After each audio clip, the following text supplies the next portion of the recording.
మిత్రులందరికీ శుభోదయం. నేను మీ హరి. మరి 8వ తరగతి సోషల్ నుంచి రఫా గ్రాండ్ టెస్ట్లు అయితే జరుగుతున్నాయండి. ఇప్పటి వరకు 6 గ్రాండ్ టెస్ట్లు అయితే జరిగాయి. ఇది 7వదండి. ఇందులో 8వ తరగతి చరిత్ర నుండి గ్రామీణ ప్రాంతాల పరిపాలన అనే టాపిక్ నుండి మొత్తం 90 బిట్లతో మీకు ర్యాపిడ్గా రావడం జరుగుతుందండి. మరి మీరు టెక్స్ట్ బుక్ చూడాల్సిన అవసరం లేదు. పూర్తి ఎక్స్ప్లెనేషన్తో మీ యొక్క నోట్స్ను కూడా చూడాల్సిన అవసరం లేకుండా ఎగ్జామ్కి వెళ్ళే ముందు ఒక్కసారి చూసుకుంటే చాలండి. అంత వివరణాత్మకంగా ఉంటుంది వీడియో నచ్చితే తప్పనిసరిగా లైక్ చేయండి.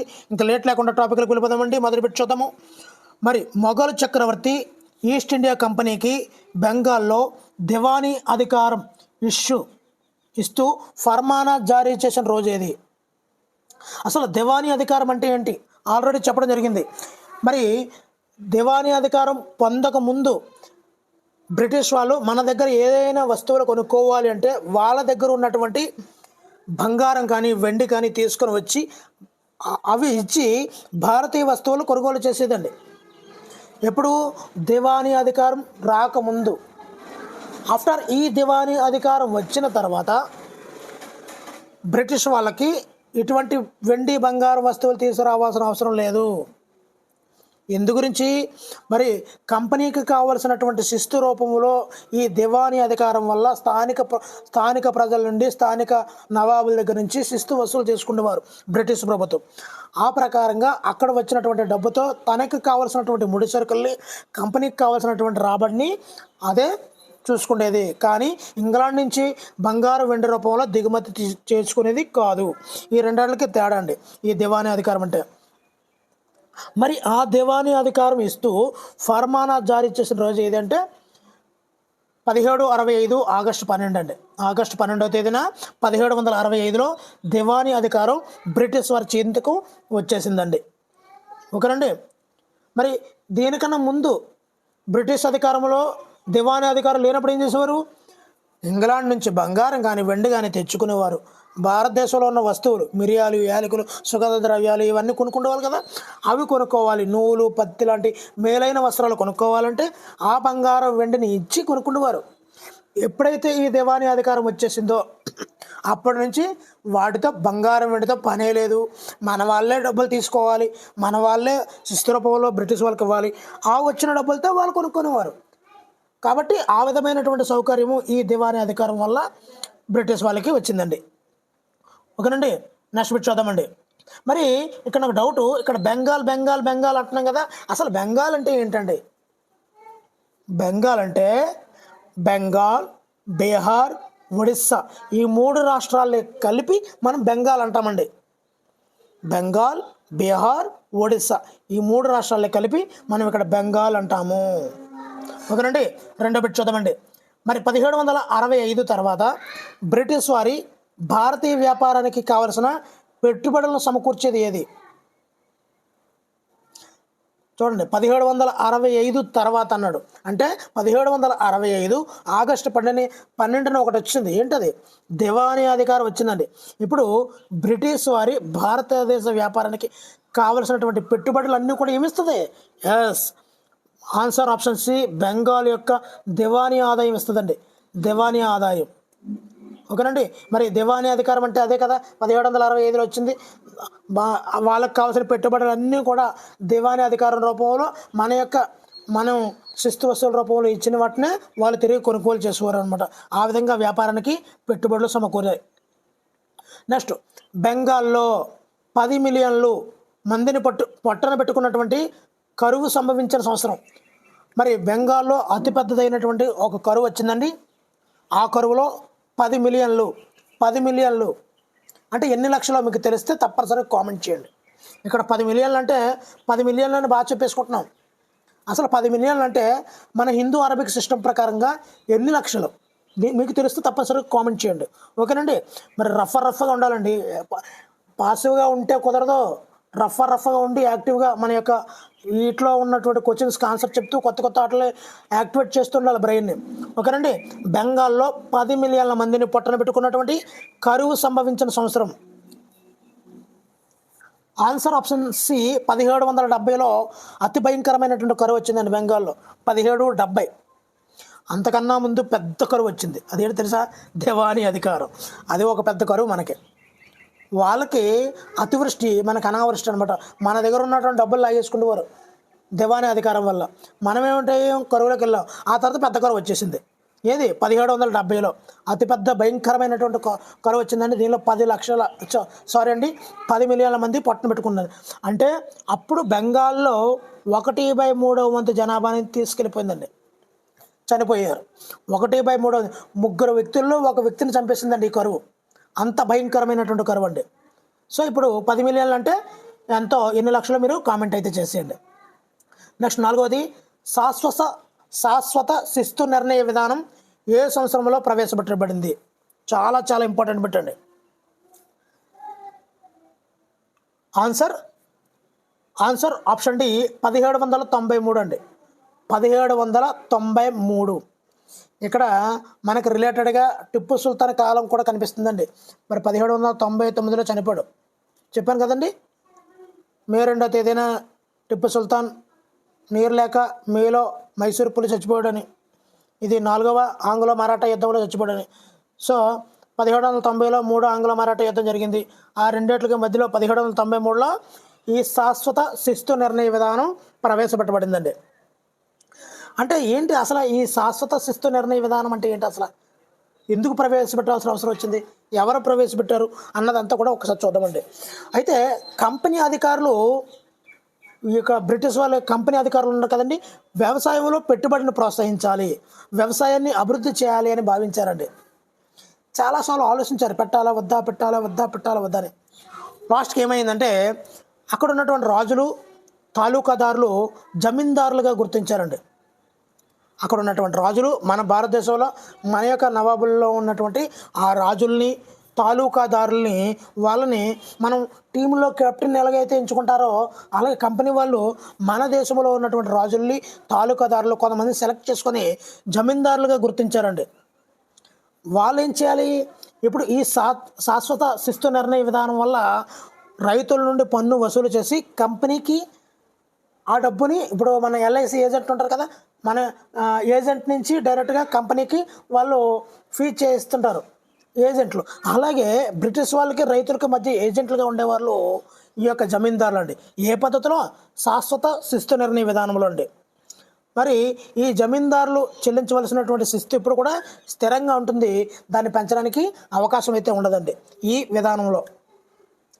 అయితే ఏం చేశారు, ఈ జమీందారులు భూమిపై పెట్టుబడులు పెట్టారండి. ఎలాగా భూమి మీద పెడదాం కదా, మేము రాజులే కదా, కొద్ది డబ్బు ఉంది, రైతుల చేత కొద్దిగా పెట్టుబడి పెట్టి లాభం వస్తుంది కదా, ఆ లాభాన్ని మనం తీసుకోవచ్చు అని చెప్పి జమీందారులు ఏం చేశారు, ఆ భూమి మీద పెట్టుబడి పెట్టారండి. పెట్టుబడి పెట్టినప్పుడు 19వ శతాబ్దంలో ప్రథమార్థంలో ఈ యొక్క మార్కెట్ ధరలు పెరిగి సాగు కూడా విస్తరించిందండి. అందువల్ల ఈ యొక్క జమీందారులకు ఆదాయం బాగా పెరిగిందండి. ఎప్పుడైతే సాగు బాగా వచ్చిందో అందు మీద పెట్టుబడి పెట్టినటువంటి జమీందారులకు కూడా దాని మీద ఆదాయం పెరిగిందండి. కానీ కంపెనీకి మాత్రం ఆదాయం ఇవ్వలేదండి. ఎంత అయితే భూమి విస్తీర్ణం ఉందో ఆ ప్రకారంగానే శిస్తు వసూలు చేసి ఈ రైతుల నుంచి వసూలు చేసి కంపెనీకి చెల్లించారండి.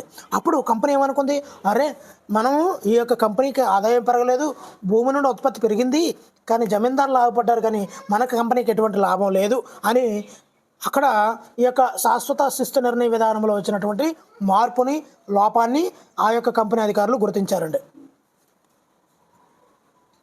నెక్స్ట్ అండి 5వది, మరి శాశ్వత శిస్తు నిర్ణయ విధానం ప్రవేశపెట్టబడినప్పుడు గవర్నర్ జనరల్ ఎవరు?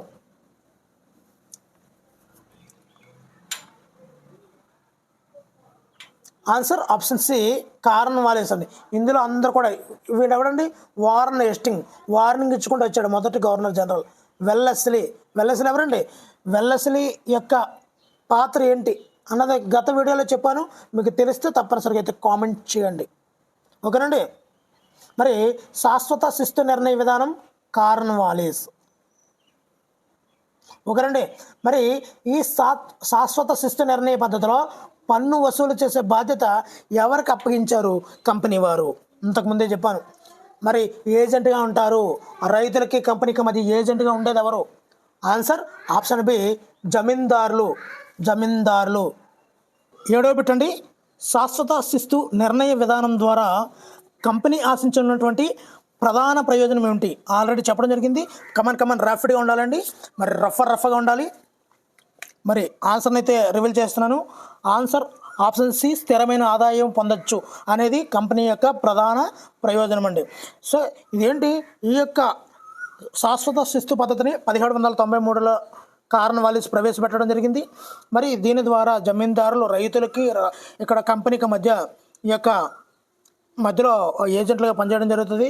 సో ఈ యొక్క జమీందారులు భూమిపై పెట్టుబడి పెట్టి ప్రోత్సాహకరంగా ఉంటుందని భావించారు.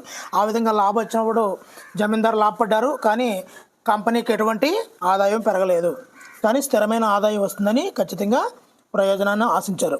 ఓకేనండి. 8వ చూద్దామండి. మరి శాశ్వత శిస్తు నిర్ణయ విధానం వల్ల జమీందారులు దేనిపై పెట్టుబడి పెట్టలేదు? అసలు శాశ్వత శిస్తు నిర్ణయం అనేది దేని మీద పెట్టే పెట్టుబడి అసలు అది తెలిస్తే సరిపోతుంది అనమాట.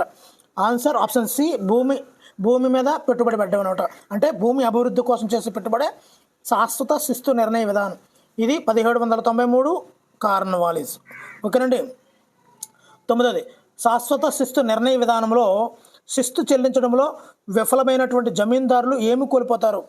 ఒకవేళ ఈ జమీందారులు శిస్తును చెల్లించలేదనుకోండి కంపెనీకి, అప్పుడు జమీందారులు ఏమైనా కోల్పోతారు అంటే, ఆ జమీందారులుగా ఉన్నటువంటి ఆ పేరు ఉంది కదా, ఆ జమీందారి దానిని కోల్పోతారనమాట. దాని నుంచి వాళ్ళని తొలగించేస్తారనమాట కంపెనీ. మరి 10వదండి, 19వ శతాబ్దం ప్రథమార్థంలో మార్కెట్లో ధరలు పెరగడం మరియు సాగు విస్తరించడం వల్ల ఎవరు లాభపడ్డారు? ఇప్పుడే చెప్పానండి. మరి 19వ శతాబ్దం మొదట్లో మరి టక రఫ్ గ్రాండ్ టెస్ట్లో ముందుగానే చెప్పేసింది ఇదంతా. మరి ఇప్పుడు వచ్చింది బిట్టు.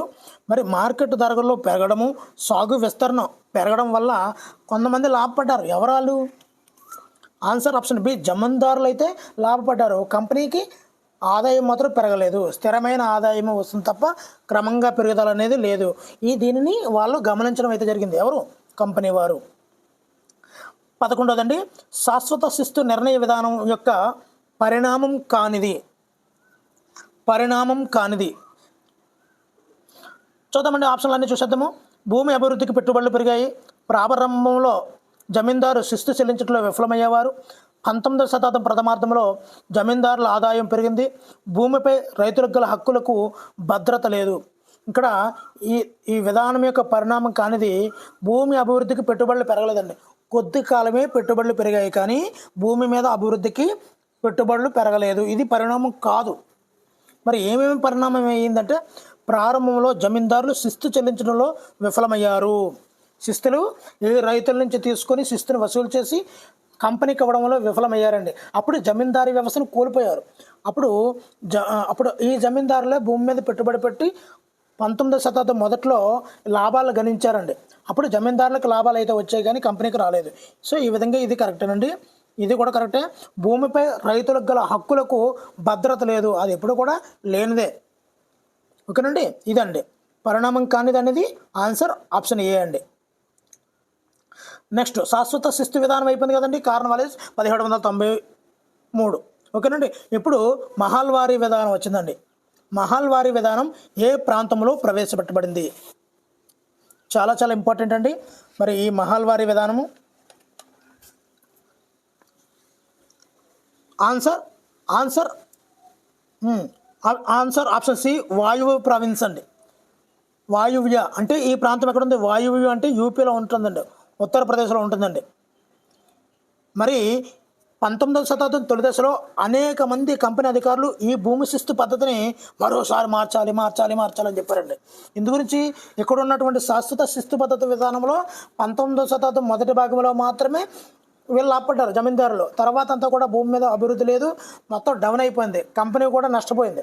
కంపెనీ కూడా ఆ విధంగా శిస్తులు వసూలు చేయడం కష్టతరం అయిపోయింది. ఆ తర్వాత కంపెనీకి స్థిరమైన ఆదాయం రాలేదు. దీనిలో లోటుపాట్లు అయితే గమనించారు కంపెనీ.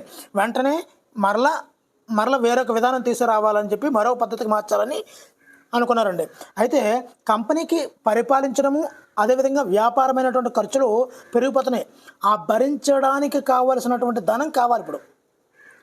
అప్పుడు దానికి కావాల్సినటువంటి శిస్తును రాలేకపోతుంది. అలా రావాలి అంటే కొత్త విధానంలోకి రావాలి.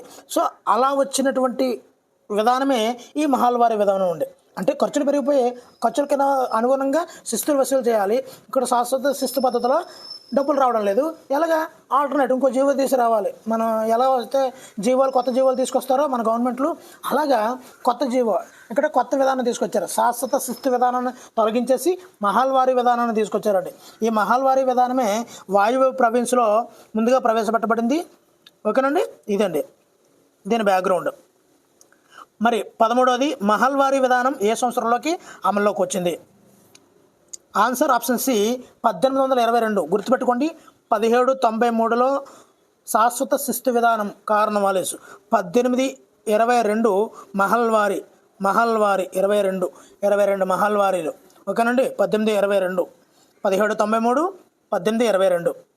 మరి ఇక్కడ మహల్వారీలో మహల్ అంటే ఏమిటి అసలు? మహల్ అంటే ఒక రెవెన్యూ క్షేత్రం అండి. రెవెన్యూ క్షేత్రం, రెవెన్యూ అంటే రెవెన్యూ డివిజన్ అంటుంటారు కదా, అలాగా. అంటే ఇది ఒక గ్రామం కావచ్చు, కొన్ని గ్రామాల సమూహం కావచ్చు అండి ఈ మహల్ అంటే. ఓకేనండి, అంటే 2 గ్రామాలు అనుకోండి సింపుల్గా. అంటే ఎందు గురించి చెప్తున్నానంటే ఒక గ్రామం కావచ్చు, 2 గ్రామాలు కావచ్చు, 2 గ్రామాల సమూహం అనుకోండి, అంటే 2 రెళ్ళు అనమాట.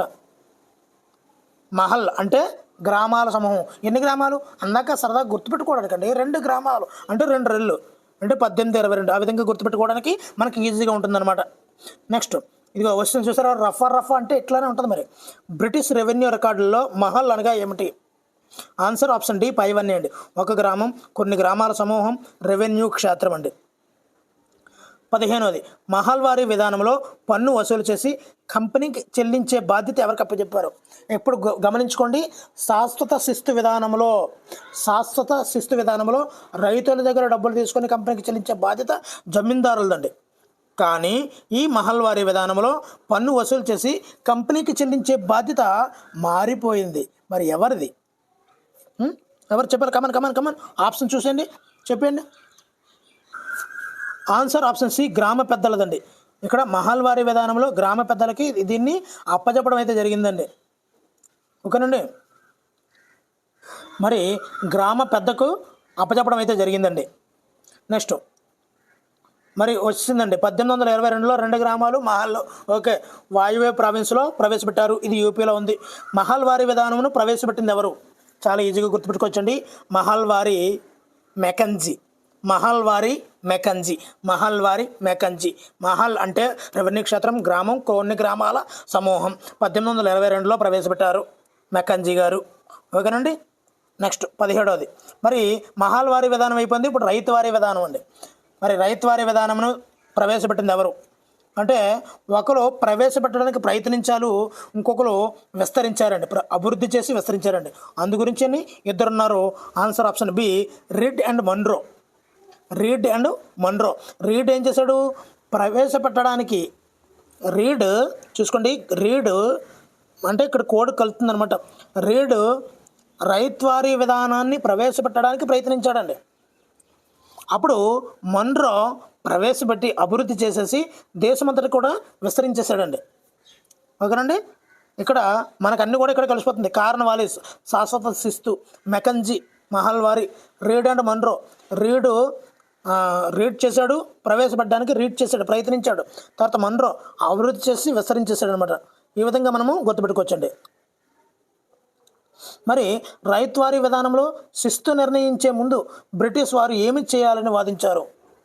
మరి ఎంత భూమి ఉందో చూసుకొని, ఎంత భూమి అంత శిస్తు వసూలు చేయాలి కదా, యాక్చువల్గా అంతే కదండి. అంటే శిస్తు విధానం అనేది ముందుగా దక్షిణాన బ్రిటిష్ వారు శాశ్వత శిస్తుకు బదులుగా మహల్వారీ లాంటి మరొక పద్ధతిని తీసుకురావాలని తయారు చేసిందే ఈ రైతువారీ విధానం అండి. మరి దానిలో భాగంగానే దక్షిణ భారతదేశంలో ఇది జమీందారులు లేరని ఈ మన్రో, రీడ్ ఇద్దరు ఉన్నారు కదండి, వీళ్ళిద్దరూ భావించారండి.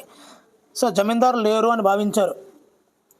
అదే శిస్తు నిర్ణయానికి ముందుగా రైతుల పొలాలను జాగ్రత్తగా ప్రత్యేకంగా సర్వే చేయాలని భావించారండి. మరి బ్రిటిష్ వారు తమ ఆధీనంలోని రైతులను సొంత తండ్రిలాగా రక్షించాలి అని మనసులోని మాటను మన్రో చెప్పాడండి.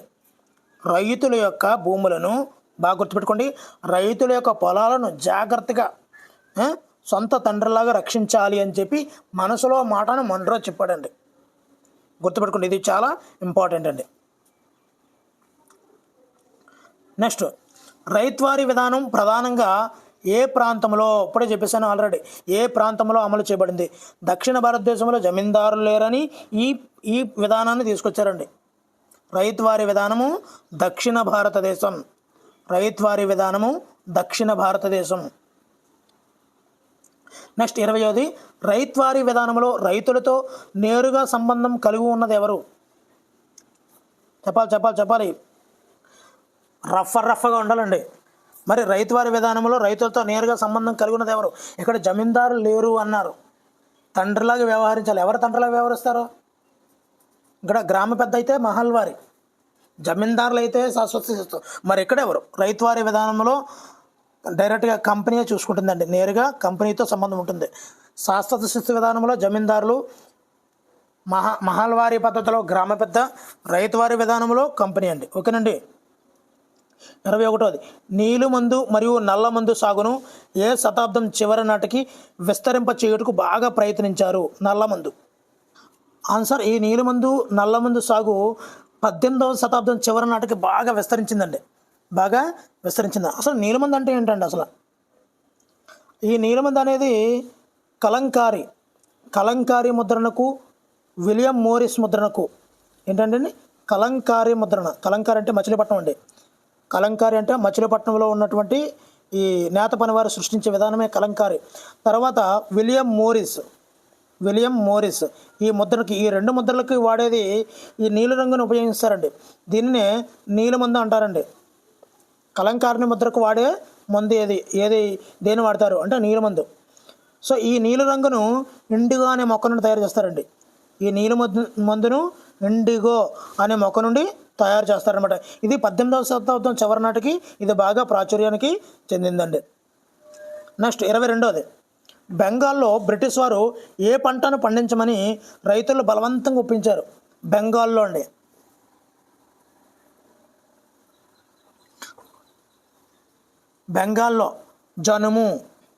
బెంగాల్లో జనుముని ఎక్కువ పండించమని బ్రిటిష్ రైతులను బలవంత పెట్టారండి బ్రిటిష్ వారు. బెంగాల్ జనుము. నెక్స్ట్ చూద్దామండి. మరి అస్సాంలో ఏ పంటను పండించమని బ్రిటిష్ వారు బలవంత పెట్టారండి? అస్సాం అంటే మనకు తెలుసు ఎక్కువగా తేయాకు అండి. అస్సాం తేయాకు, ఇది చెప్పక్కర్లేదు. జనుము అంటే బెంగాల్ అండి, తేయాకు అంటే అస్సాం. ఓకేనండి. మరి కలంకారీ ముద్రణ ఏ ప్రాంతానికి చెందింది? ఇప్పుడే చెప్పానండి. కలంకారీ అనేది మచిలీపట్నం అండి. ఆన్సర్ ఆప్షన్ సి, మచిలీపట్నానికి చెందినటువంటి ముద్రణ కలంకారీ ముద్రణ అండి. 25వది కలంకారీ మరియు విలియం మోరిస్ ముద్రణాలలో ఉపయోగించే రంగు ఏమిటి? చాలా ఇంపార్టెంట్ అండి. ఆన్సర్ ఆప్షన్ బి, నీలిమందు, నీలి రంగు. ఓకేనండి. మరి రఫ్ అంటే ఎట్లానే ఉంటుందండి. మరి మీరు కామెంట్ చేస్తుండండి. మరి నాలో ఉన్న జోష్ మీలో ఉందా? మీలో ఉంటే మీ జోష్ నా కామెంట్ రూపంలో తెలియాలి. ఓకేనండి. మరి మీ ఎగ్జామ్స్ అయ్యే వరకు నాలో జోష్ తగ్గదు, మీలో జోష్ పుట్టించి తీరుతానండి. ఓకే. 26వది విలియం మోరిస్ ఏ దేశానికి చెందినవారు? విలియం మోరిస్ అండి.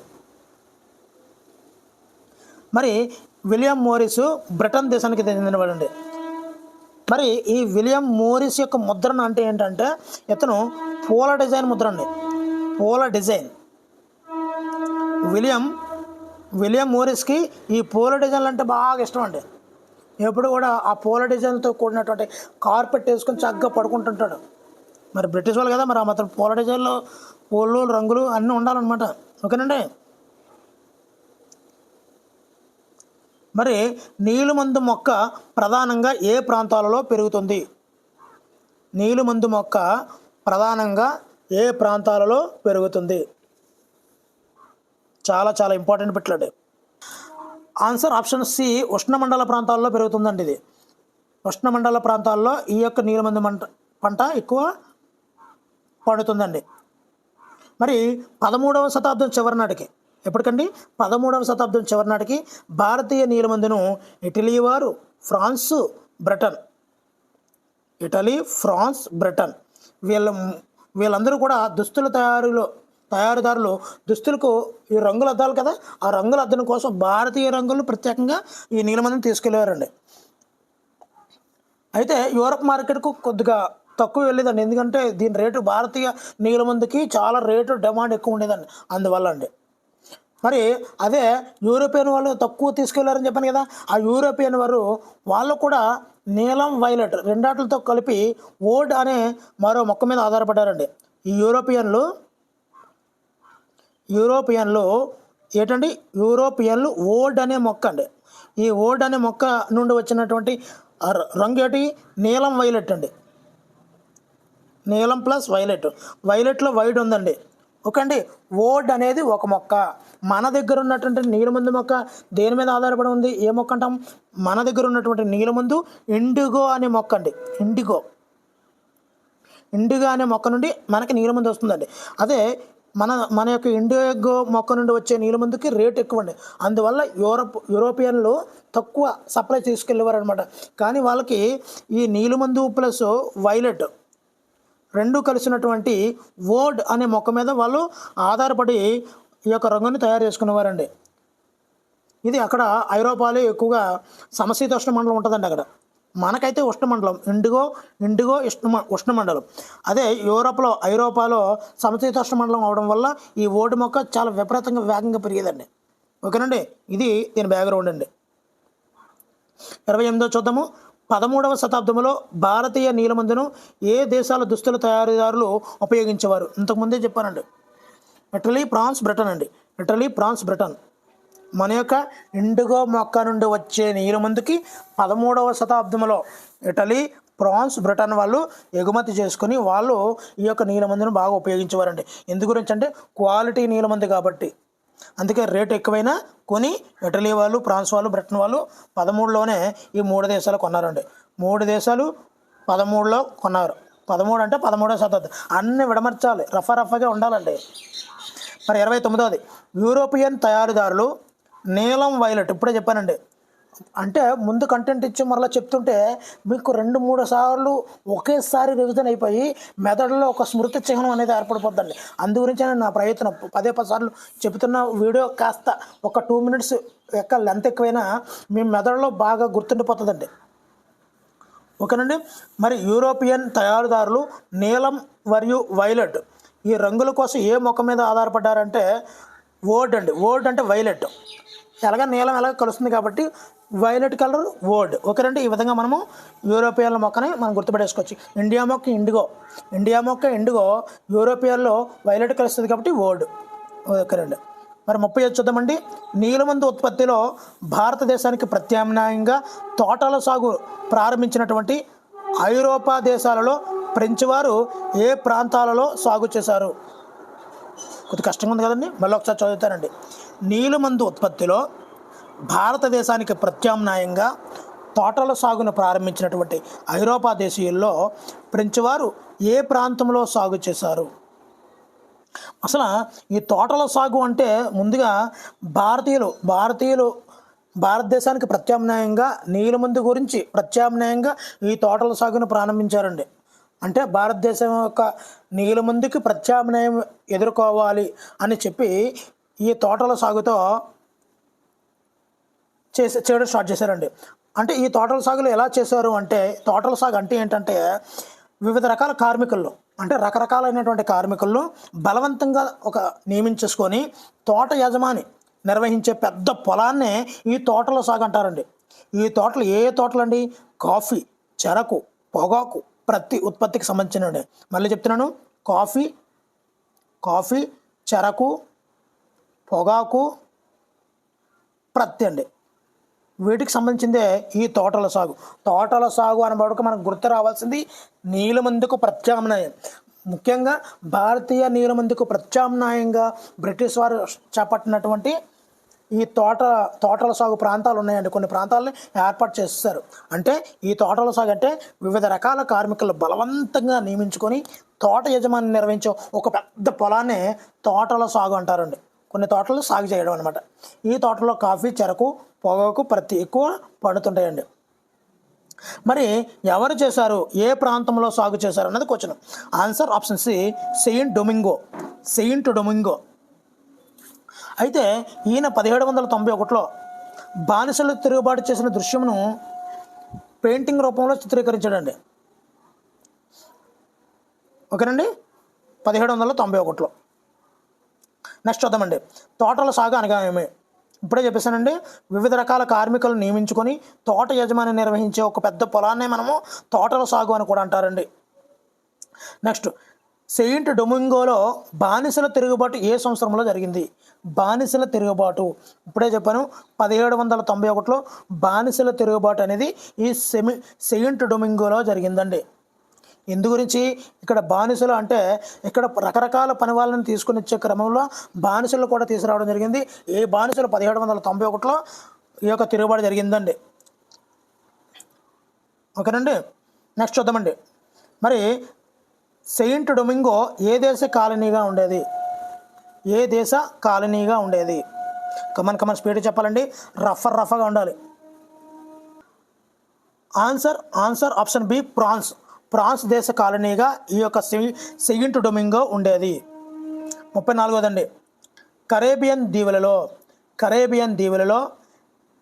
ఫ్రెంచ్ తోటల యజమానులు ప్రధానంగా ఏ పంటలను ఉత్పత్తి చేశారు? కరేబియన్ దీవులలో ఫ్రెంచ్ తోటల యజమానులు ప్రధానంగా ఏ పంటలను ఉత్పత్తి చేశారు? ఆన్సర్ ఆప్షన్ సి, నీలమందు చక్కెర అండి. నీలమందు చక్కెర. ఇంతకుముందు బిట్లో మనము సెయింట్ డొమింగో ఫ్రాన్స్ దేశ కాలనీగా ఉండేదని చెప్పాను. మరి 1791లో బానిసల తిరుగుబాటు అని కూడా చెప్పానండి. బానిసల తిరుగుబాటు. సో ఈ తిరుగుబాటులో 1791లో ఈ బానిసలు తోటలో పనిచేయడానికి బలవంతంగా కార్మికులు తీసుకొచ్చేవారని చెప్పాం కదా. వాళ్ళు ఏం చేసేవారు? 1791లో తిరుగుబాటు చేసి అక్కడ ఉన్నటువంటి తోటలు అయితే కాల్చేశారండి. మరి ఈ తోటలో సాగు చేసుకునే తోట యజమానులు ఉంటారు కదండి, వాళ్ళందరూ కూడా ధనిక తోటల యజమానులందరినీ కూడా చంపేశారండి.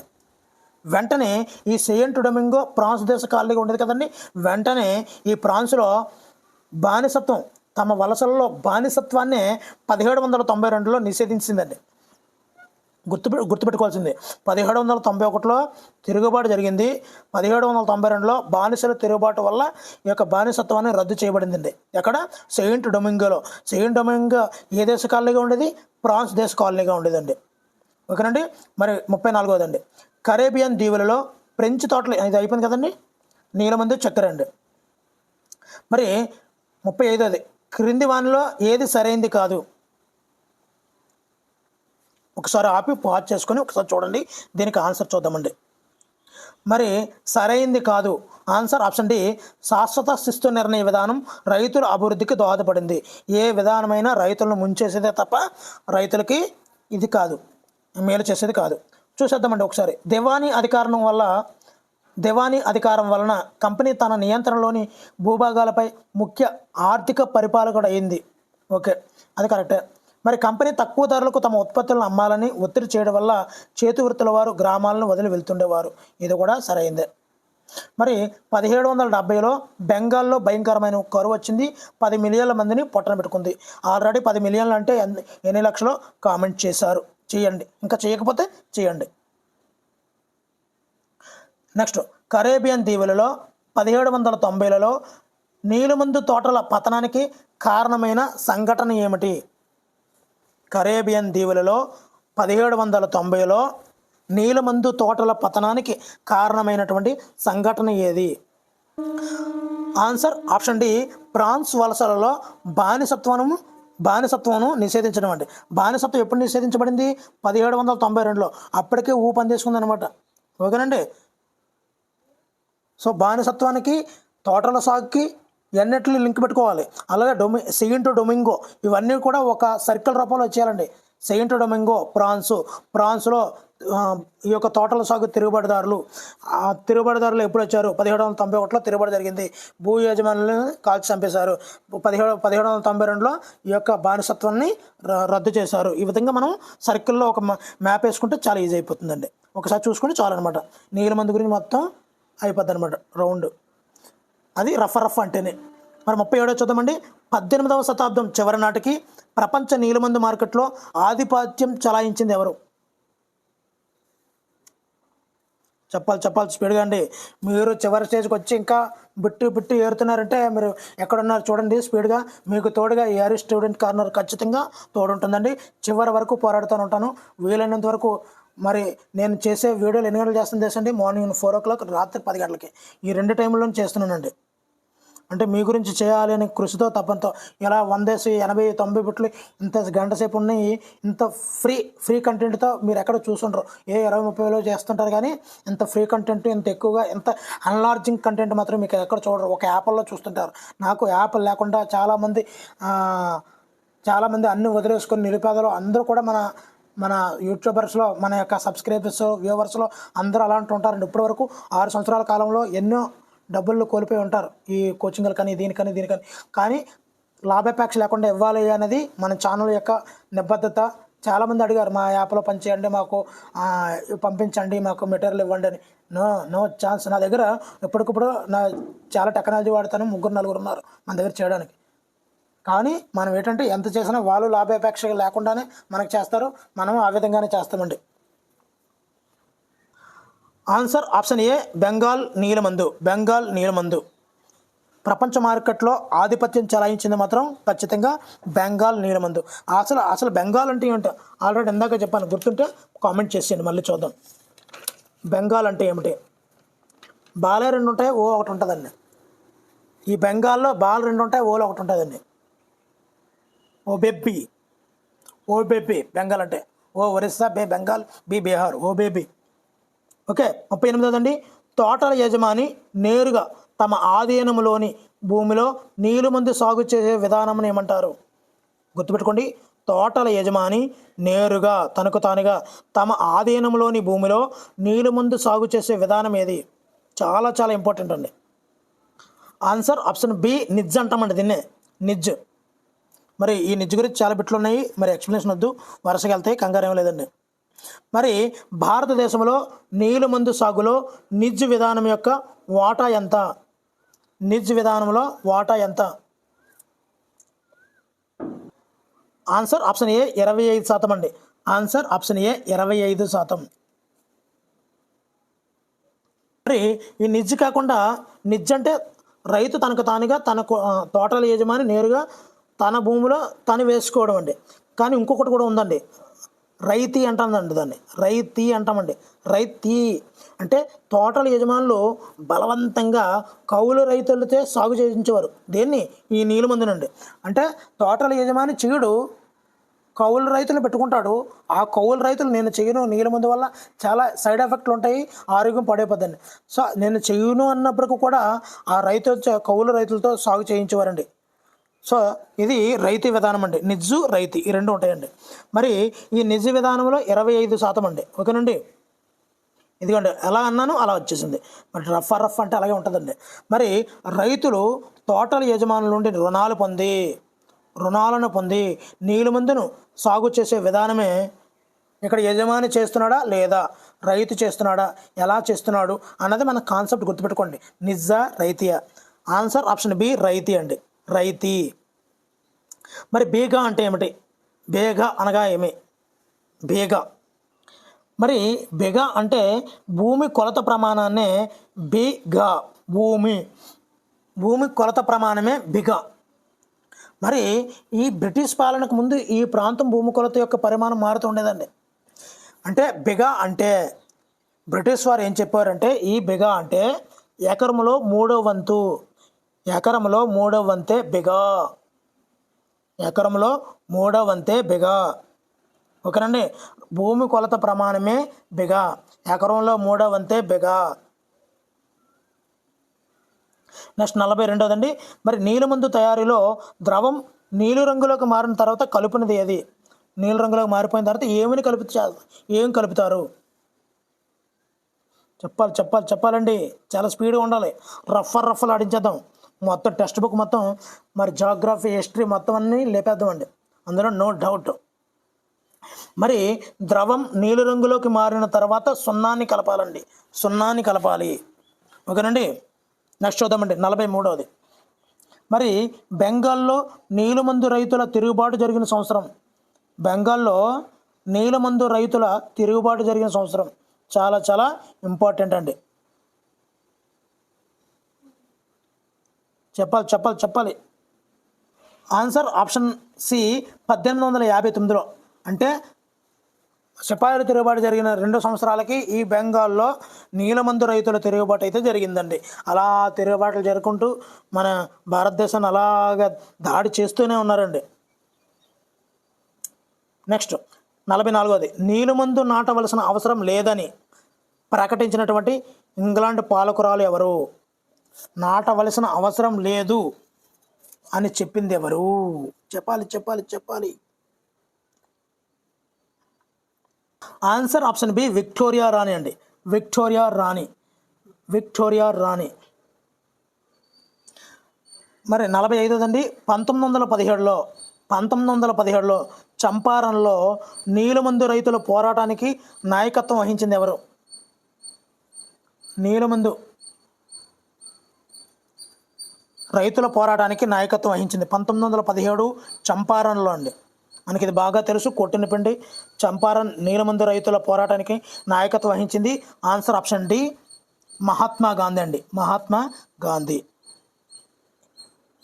గాంధీ మరి ఈ నీలమందు ఉద్యమానికి రైతుల పోరాటానికి నాయకత్వం ఎందుకు వహించారంటే, మహాత్మా గాంధీ దక్షిణాఫ్రికా నుండి తిరిగి వస్తున్నాడండి.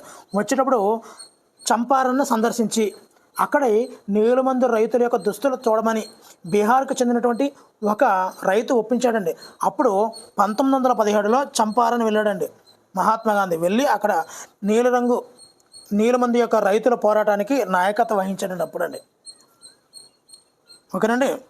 మరి 46దండి, కరేబియన్ దీవులను సందర్శించి బానిసలు నీలమందు తయారు చేయుటను వివరించినటువంటి ఫ్రెంచ్ మిషనరీ ఎవరు? ఆన్సర్ లబాట్. ఎవరండి? French missionary Labat, Jean Baptiste Labat. మరి కరేబియన్ దీవులను సందర్శించి బానిసలు నీలమందు తయారు చేయుటను వివరించినటువంటి ఫ్రెంచ్ మిషనరీ లబాట్. ఓకేనండి. 47వది, 1791లో నీలమందు తోటల్లో తిరుగుబాటు చేసినటువంటి బానిసలు ఏ దేశానికి చెందినవారు? 1791లో నీలమందు తోటల్లో తిరుగుబాటు చేసినటువంటి బానిసలు ఏ దేశానికి చెందినవారు? ఆన్సర్ ఆప్షన్ బి ఆఫ్రికా దేశస్తులు అండి. ఆఫ్రికా దేశానికి చెందినవారు. 48వదండి, ఫ్రాన్స్ తన వలసలలో బానిసత్వాన్ని ఎప్పుడు నిషేధించింది? చెప్పాలండి ఇప్పుడు మాత్రం. ఎప్పుడు నిషేధించింది? ఇంతకు బానిసత్వాన్ని ఎప్పుడు నిషేధించింది? ఫ్రాన్స్ అనబడికి ఇక్కడ బానిసత్వం అనబడికి టోటల్ సాగు రావాలి. టోటల్ సాగు అనబడికి సెయింట్ డొమింగో రావాలి. సెయింట్ డొమింగో అనబడికి బానిసలు తిరుగుబాటు చేసే దృశ్యం గుర్తు రావాలి. అప్పుడు 1791లో తిరుగుబాటు చేశారు. 1792లో బానిసత్వాన్ని నిషేధించింది ఫ్రాన్స్ అండి. మరొకసారి రీకాల్ అండి ఇది. 49వది, భారతదేశంలో నీలిమందు సాగును విస్తరించడానికి గల ప్రధాన కారణం ఏమిటి? ఆన్సర్ ఆప్షన్ ఏ యూరోప్లో పెరుగుతున్న డిమాండ్ అండి. ఆ యూరోప్ దేశాలందరూ కూడా మన భారతీయ నీలిమందుకి మంచి గిరాకీ ఉందండి. ధర పెరిగినప్పటికీ కూడా వాళ్ళు కొంటూనే ఉన్నారండి. నెక్స్ట్ 50వది, 1810 నాటికి బ్రిటన్ ఎగుమతి చేసుకున్న నీలిమందులో భారతదేశం నుండి ఎంత శాతం వచ్చింది? మరి చెప్తున్నానండి, 1810 నాటికి బ్రిటన్ దిగుమతి చేసుకున్నటువంటి నీలిమందుల్లో భారతదేశం నుండి ఎంత శాతం వచ్చింది? ఆన్సర్ ఆప్షన్ డి 95% అండి. 95% భారతదేశం నుండి బ్రిటన్కి ఈ నీలిమందు దిగుమతి చేసుకునేవారండి. అంటే ఎంత ఎక్కువగా చూడండి. 51వది, నీలిమందు ఉత్పత్తుల్లో పెట్టుబడులు పెట్టిన వారు ఎవరు? పెట్టుబడులు ఎవరు పెట్టారు? ఆన్సర్ ఆప్షన్ ఏ కంపెనీ వాణిజ్య ఏజెంట్లు అధికారులు అండి. కంపెనీ అంటే బ్రిటిష్ కంపెనీ యొక్క వాణిజ్య ఏజెంట్లు అధికారులు వాళ్ళు ఈ యొక్క నీలిమందుని ఉత్పత్తి చేసేవారండి. మరి నీలిమందు వ్యాపారం కోసం తమ ఉద్యోగాలను విడిచిపెట్టిన వారు ఎవరు? తమ ఉద్యోగాల్లో కూడా వదిలిపెట్టేసి నీలిమందు వ్యాపారం మీద దిగిపోయారు. ఎవరాలు? ఆన్సర్ బి అండ్ సి అండి. అంటే స్కాట్లాండ్ దేశస్తులు, ఆంగ్లేయులు వీళ్ళిద్దరూ కూడా అండి. స్కాట్లాండ్ దేశస్తులు, ఆంగ్లేయులు వీళ్ళందరూ కూడా నీలిమందు వ్యాపారం కోసమే తమ ఉద్యోగాల్లో విడిచిపెట్టేశారండి. మరి 53వది, నీలిమందు ఉత్పత్తి చేయడానికి డబ్బు లేని వారు ఎవరి నుండి రుణాలు పొందారు? ఉత్పత్తి చేయడానికి డబ్బు లేకపోయినా కూడా రుణాలు తీసుకొని నీలమందుని ఉత్పత్తి చేసేవారండి. మరి ఎవరి దగ్గర ఈ రుణాలు తీసుకున్నారు అని? ఆన్సర్ ఆప్షన్ డి ఏ మరియు బి. కంపెనీ నుండి తీసుకున్నారు. అంటే బ్రిటిష్ ఇండియా కంపెనీ నుండి, అదేవిధంగా బ్యాంకుల నుండి కూడా ఈ యొక్క రుణాలు తెచ్చేవారండి. ఓకేనండి. మరి 54వది, నీలమందు సాగులో ప్రధాన పద్ధతులు ఎన్ని? నీలమందు సాగులో ప్రధాన పద్ధతులు ఎన్ని?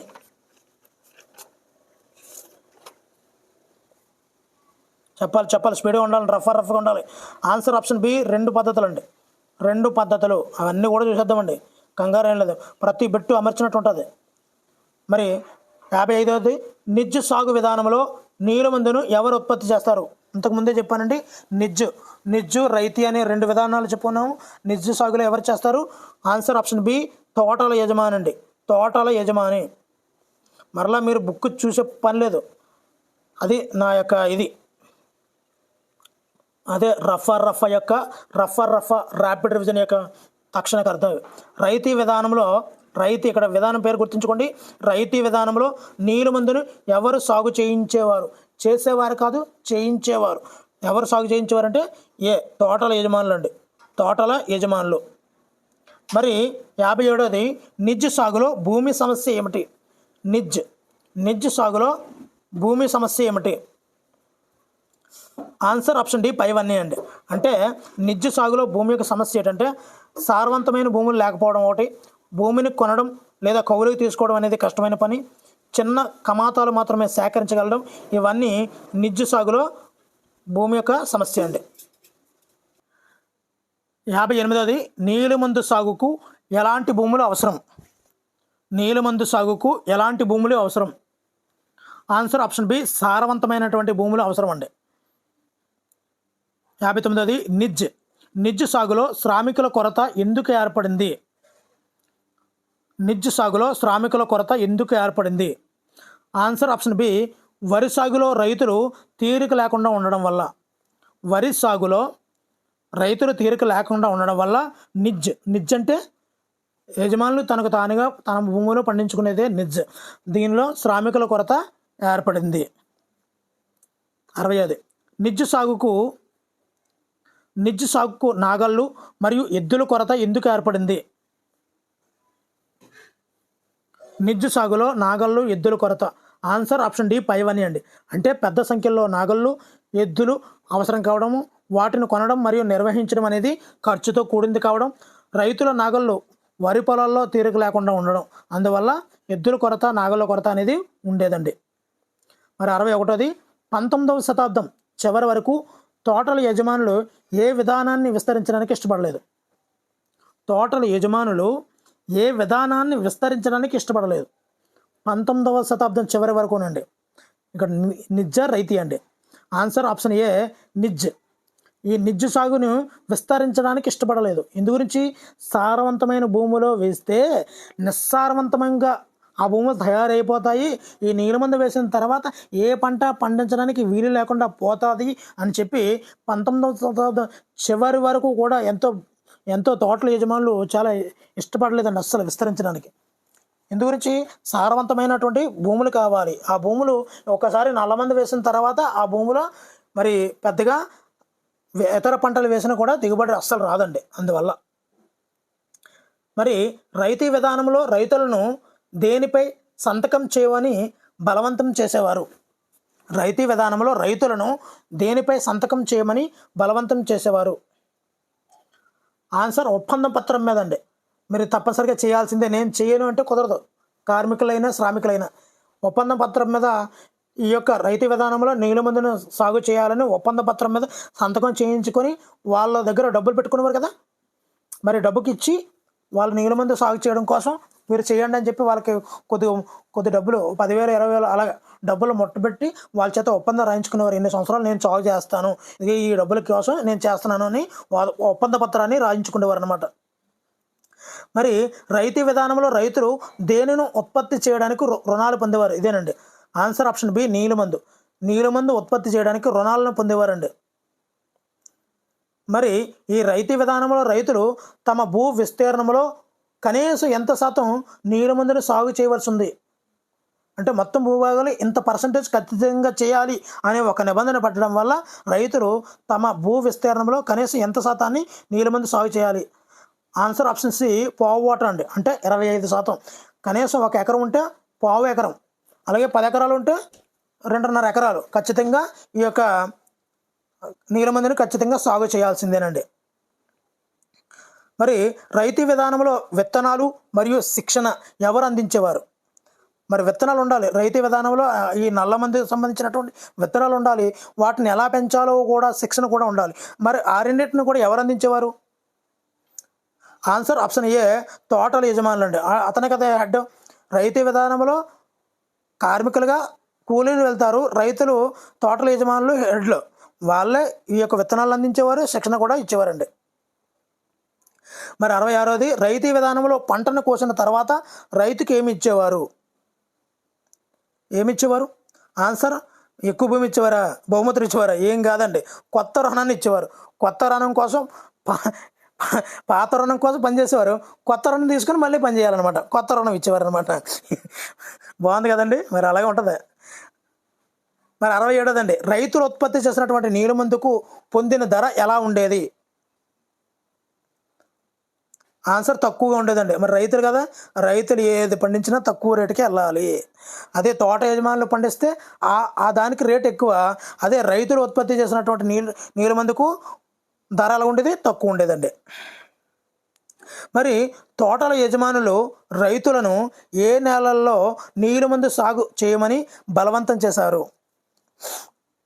మరి మనకందరికీ తెలిసిందే. ఆన్సర్ ఆప్షన్ బి సారవంతమైన నేలల్లో నీళ్ళ మందు వేయాలి అని చెప్పి తోటల యజమానులు బలవంత పెట్టేవారు ఈ రైతుల్ని.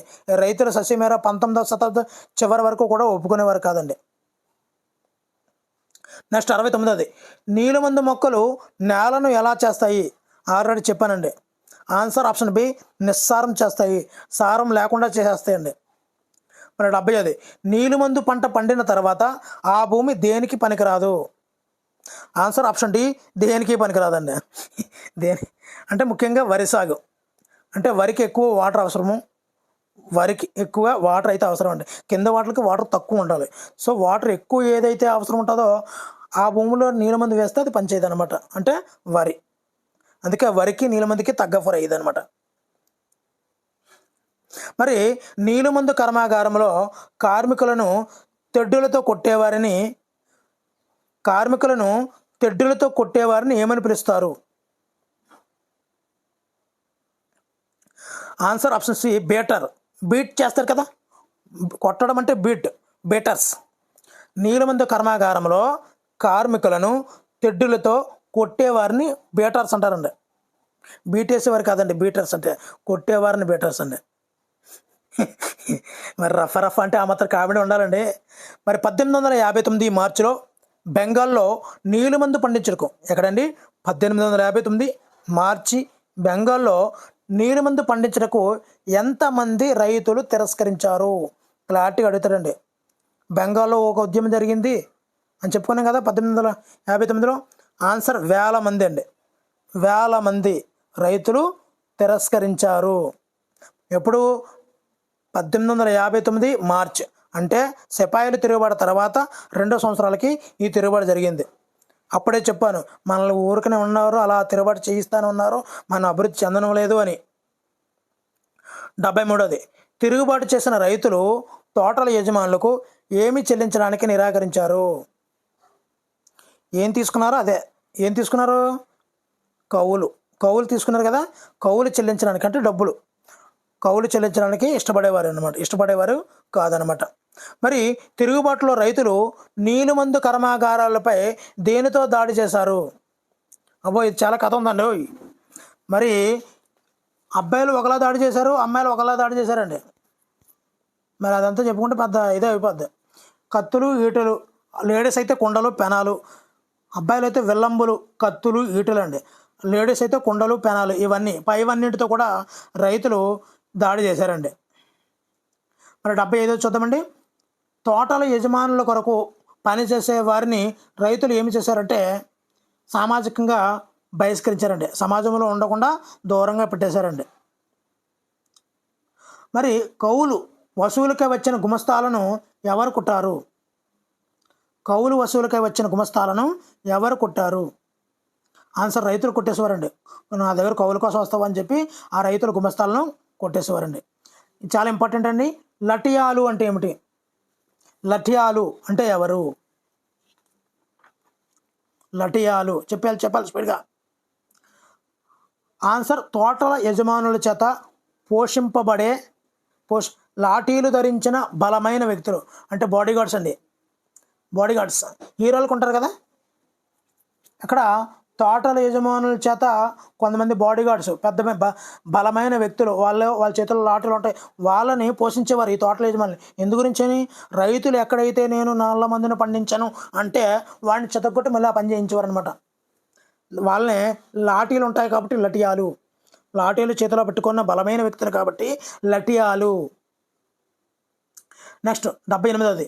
నీలుమందు రైతులు ఎవరి మద్దతు తమకు ఉందని భావించారు? నీలుమందు రైతులు ఎవరి మద్దతు తమకు ఉందని భావించారు? ఆన్సర్ స్థానిక జమీందారులు, గ్రామ పెద్దలు. ఈ రైతులు ఒకవైపు పండించినా నాకు ఏమైనా మద్దతు ఉంటుందా, నాకు ఎవరో ఇబ్బంది పెట్టరు కదా, నాకు పలానా వాళ్ళు మద్దతు ఉందా అని ఎవరిని భావించారంటే స్థానికంగా ఉన్నటువంటి జమీందారులు, గ్రామ పెద్దలు నాకు సపోర్ట్ ఉన్నారు అని వాళ్ళు భావించడం జరిగిందండి. మరి 79ది. లెఫ్టినెంట్ గవర్నర్ ఏ ప్రాంతాలలో పర్యటించాడు?